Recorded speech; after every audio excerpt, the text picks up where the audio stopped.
Hola, ¿qué tal? Mi nombre es Lourdes Bazán y hoy les voy a hablar acerca de la visualización del micro y nanomundo a través de la microscopía electrónica. Para poder entender cómo funciona el microscopio electrónico, debemos tomar en cuenta que la creación del microscopio electrónico surge a partir del límite de resolución del microscopio óptico. Este límite viene dado por la longitud de onda de la luz visible y por la apertura numérica. El límite de resolución se define como la distancia distinguible más pequeña que separa dos objetos, es decir, la distancia mínima a la que se puede resolver. El ojo humano no puede distinguir objetos de menos de 2 milímetros, por lo tanto, se puede considerar este como el límite de resolución del ojo humano, mientras que un microscopio óptico normalmente puede ampliar imágenes hasta 1000 veces para resolver hasta 0.2 micrómetros. El microscopio óptico ha sido una herramienta muy utilizada desde el siglo XVII, pero al intentar alcanzar una mejor resolución, los científicos se encontraron con un obstáculo que es el límite de la longitud de onda de la luz utilizada para la iluminación de la muestra. No era posible distinguir puntos más cercanos a varios cientos de nanómetros. Aquí podemos observar el espectro electromagnético, donde se muestran las longitudes usadas en los microscopios ópticos, microscopios de escaneo y microscopios de transmisión.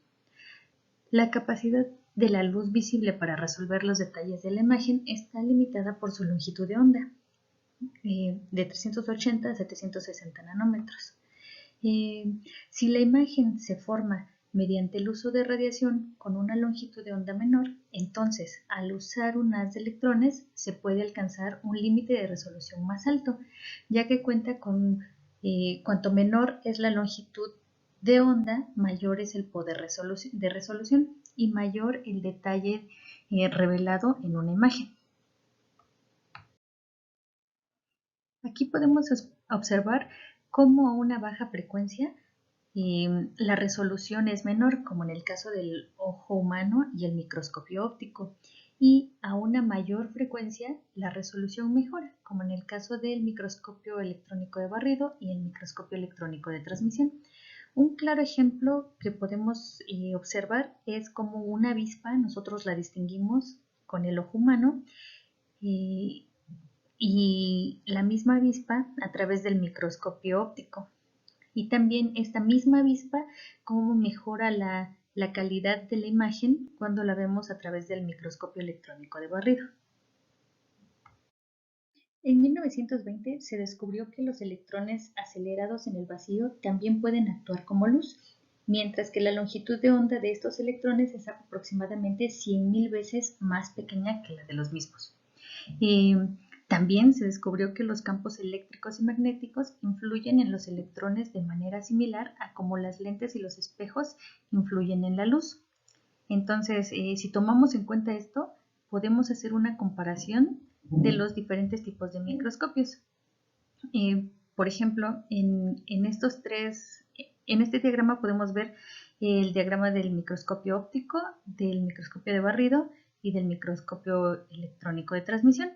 La columna del microscopio electrónico consta básicamente de las mismas partes que las del microscopio óptico, pero en lugar de una fuente de luz, este es reemplazada por un emisor de electrones o cañón de electrones, y las lentes de vidrio son reemplazadas por lentes electromagnéticas. Estas lentes electromagnéticas enfocan el haz de electrones en la muestra a observar, y durante todo este recorrido el haz de electrones atraviesa una serie de aperturas con diámetros variados. Las más pequeñas pueden ser de unas milésimas de milímetro, y estas aperturas detienen a los electrones que no son necesarios para crear la imagen, para que finalmente el haz de electrones llegue al objeto observado. Para el microscopio de barrido, los electrones llegan a la muestra y escanean la superficie, mientras que para el microscopio electrónico de transmisión, los electrones atraviesan la muestra. Entonces, ¿qué es un electrón? Un electrón es la partícula con carga negativa de un átomo que orbita alrededor del núcleo y puede ser liberada por el calor o un campo eléctrico. Los electrones son 2000 veces más ligeros que el átomo más pequeño, por lo tanto, se puede detener fácilmente para desviarlos al golpear materiales. Por eso es necesario que haya vacíos dentro del microscopio. De esta manera, no va a tener alguna interacción con el aire. El microscopio electrónico de barrido utiliza los electrones secundarios generados por la colisión entre los electrones incidentes y los electrones externos del material, como se puede ver en el diagrama de la derecha.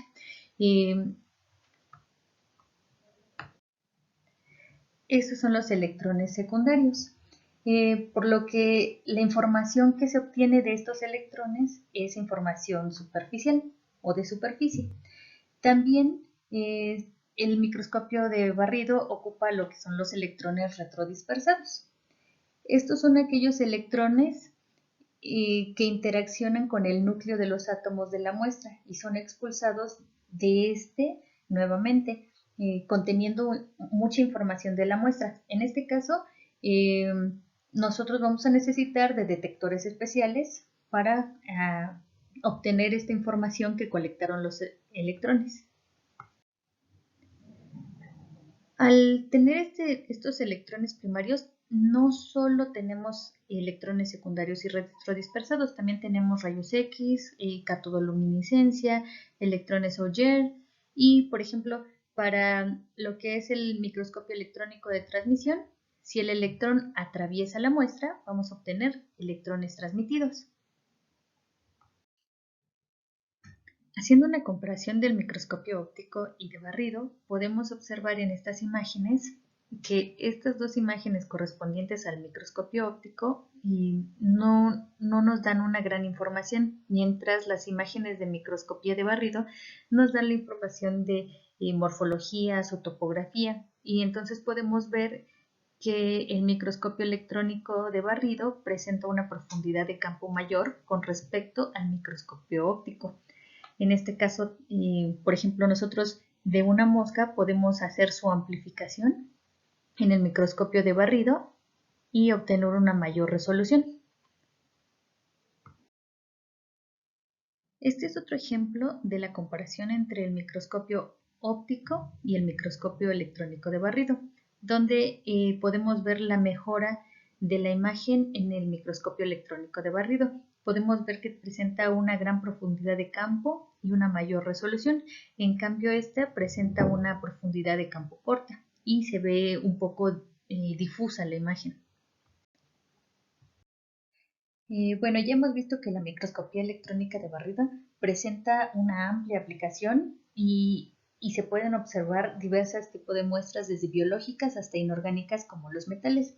En las aplicaciones de las ciencias de la vida existen algunas consideraciones como las que se enumeran a continuación, ya que debido a la naturaleza no conductora de estas muestras, se debe de tener una preparación especial. En estos casos, es importante recordar que la recolección de las muestras es muy importante. Hay que tener un manejo adecuado para estas muestras y en algunos casos se debe de manejar con un recubrimiento conductor. Además, por ejemplo, muestras como tejidos tienen que tener una preparación especial, que es la fijación con pH y temperatura idónea. Otro ejemplo de la utilidad de la microscopía electrónica de barrido es este estudio de neuronas. En el inciso A podemos ver una neurona sana, que es el control. En el inciso B podemos ver neuronas con falla sináptica por presencia de hierro. En el inciso C se puede observar una neurona con muerte celular programada, con daño membranal. En el inciso D, indicado por las flechitas, se pueden ver mitocondrias con alteraciones estructurales por muerte celular programada. Esto es otro ejemplo de la importancia de la microscopía electrónica de barrido de un estudio de nanomateriales.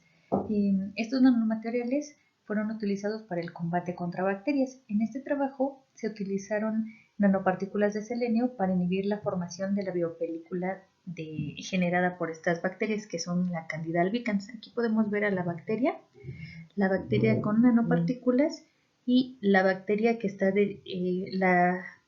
las nanopartículas adheridas al biofilm generado por estas bacterias, y aquí podemos ver cómo la estructura de estas bacterias ya se encuentran dañadas por el efecto de estas nanopartículas.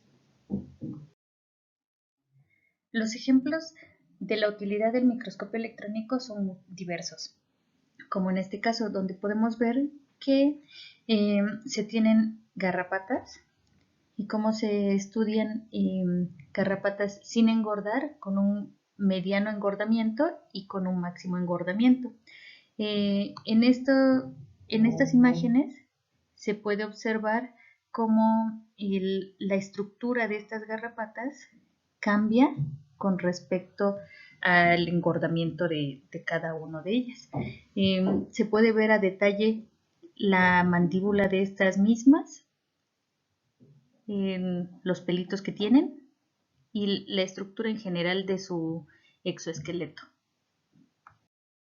Hay una infinidad de ejemplos que podemos mencionar de la microscopía electrónica de barrido, como son las garrapatas, los virus, las abejas, caparazones, los ácaros y también la superficie de la lengua de los ratones, que son unas cuantas que podemos mencionar. Aquí se encuentra una micrografía de los glóbulos rojos, donde se puede observar que están en blanco y negro, pero por el contraste que es generado de estos mismos, se puede colorear y así podemos obtener este tipo de imágenes. En esta diapositiva podemos ver la comparación entre la microscopía electrónica de transmisión y la microscopía electrónica de barrido. Ambas son similares, pero como ya hemos visto, para la microscopía de barrido el haz de electrones se hace de manera convergente, es decir, se enfoca en un punto muy pequeño y luego el haz barre la muestra línea por línea y así genera la imagen digital a través de los detectores. Para el caso del TEM, el haz no es convergente, sino que se abre de manera casi paralela, por lo que la muestra se ilumina o irradia con un haz amplio. Los electrones interaccionan con la muestra y la atraviesan llevando información sobre esta, y son reenfocados por las lentes que se encuentran por debajo de la muestra, los cuales amplían y proyectan la imagen en una pantalla fluorescente o en una cámara digital. Algunas de estas características del TEM están enumeradas aquí, pero me parece que la principal característica de las muestras para la transmisión es que deben ser unas muestras muy delgadas para poder ser atravesadas por los electrones. Además, la información que se obtiene es muy localizada y se puede tener una visualización de la estructura atómica de esta muestra. Este es un punto muy importante. Si hacemos una comparación de los diferentes tipos de microscopios, podemos ver que el microscopio óptico es muy pequeño con respecto al microscopio de barrido y con respecto al microscopio de transmisión. Y esto es debido a que para el microscopio de transmisión se necesita más energía para poder acelerar los electrones y también por el sistema de lentes post-espécimen que hay para formar las imágenes. Y bueno, si comparamos el microscopio óptico con respecto al microscopio de transmisión, pues es muy pequeño. Bueno, aquí les muestro una micrografía de barrido y una micrografía de transmisión. A diferencia de la micrografía de barrido, podemos ver que en transmisión no hay una visualización tridimensional de la muestra, sino que son proyecciones bidimensionales. Pero en TEM podemos estudiar más detalladamente nuestra muestra. En las imágenes de TEM, los objetos oscuros corresponden a los elementos más pesados. En este caso, estos objetos, estas bolitas más oscuras corresponden a las nanopartículas metálicas y este espacio casi blanco o gris corresponden al soporte de carbón donde se encuentran depositadas estas nanopartículas. Otra ventaja muy importante de la microscopía de transmisión es que podemos estudiar la estructura atómica de los materiales. En estas dos imágenes podemos observar que se observan unos patrones de círculos blancos y negros, los cuales son asociados con las posiciones de las columnas de los átomos que están formados, con los que están formados estas partículas. Bueno, en el microscopio electrónico se puede acoplar un corrector de aberraciones, es decir, corregir los defectos que tienen las lentes para mejorar la resolución. Las imágenes son una analogía de lo que se hace con un corrector de aberración esférica en un telescopio, en este caso el Hubble. El Hubble es la imagen de la izquierda sin el corrector de aberración esférica y el Hubble con el corrector de aberración esférica. Podemos ver que la calidad de la imagen mejora dramáticamente. Esto también se puede hacer con el microscopio de transmisión, acoplando un corrector de aberraciones. Y podemos ver en esta imagen que esta es la estructura de silicio, que se observa un poco borrosa, mientras cuando se le hace el acoplamiento del corrector de aberraciones esféricas, ya podemos observar la estructura del silicio, que son dos columnas de átomos y se proyectan muy cerca una de la otra, por lo que sin el corrector no sería tan fácil distinguir entre ambas, pero con la corrección de aberración esférica se distingue claramente. Bueno, además, se puede combinar el modo TEM con el modo SEM y formar imágenes de STEM, es decir, microscopía electrónica de transmisión y de barrido. En el modo STEM, a diferencia de en el modo SEM, los detectores están por debajo de la muestra y colectan los electrones transmitidos. Acoplado con el corrector de aberraciones, se pueden obtener imágenes con mayor resolución subatómica y se puede ver incluso átomos individuales. A la derecha podemos ver un ejemplo de esto, donde cada punto blanco en la imagen son columnas de átomos, incluso vemos átomos sueltos alrededor. También con el microscopio de transmisión podemos acoplar dispositivos que nos ayuden a mejorar la caracterización de las muestras, como son estos dos ejemplos, donde podemos observar las tomografías obtenidas de nanopartículas autoensambladas de oro-cobre y de una nanoestrella de oro-cobre. Otra de las ventajas de la microscopía electrónica es que debido a la interacción de los electrones con la muestra es posible obtener información química de esta muestra, es decir, podemos saber qué elementos están presentes y cómo se distribuyen en la muestra. La foto que se muestra en este mapeo es de una nanoestrella cuya composición es de oro-cobre y gracias a esta técnica es posible ver que efectivamente tanto el oro como el cobre están distribuidos dentro de la partícula y no fuera. Entonces, este es el oro y este es el cobre. Entonces, como son colores primarios, al juntarse nos da un color amarillo y esto nos dice que es una aleación de oro-cobre. Bueno, pues muchas gracias por su atención y fue una plática muy breve acerca de lo que se puede hacer con la microscopía electrónica y lo que podemos obtener. Si les interesa un poco más de información al respecto o tienen alguna duda o simplemente tienen curiosidad, me pueden escribir al correo basanlulu@materiales.unam.mx y les agradezco mucho a los organizadores de Noche de las Estrellas por haberme invitado. Gracias.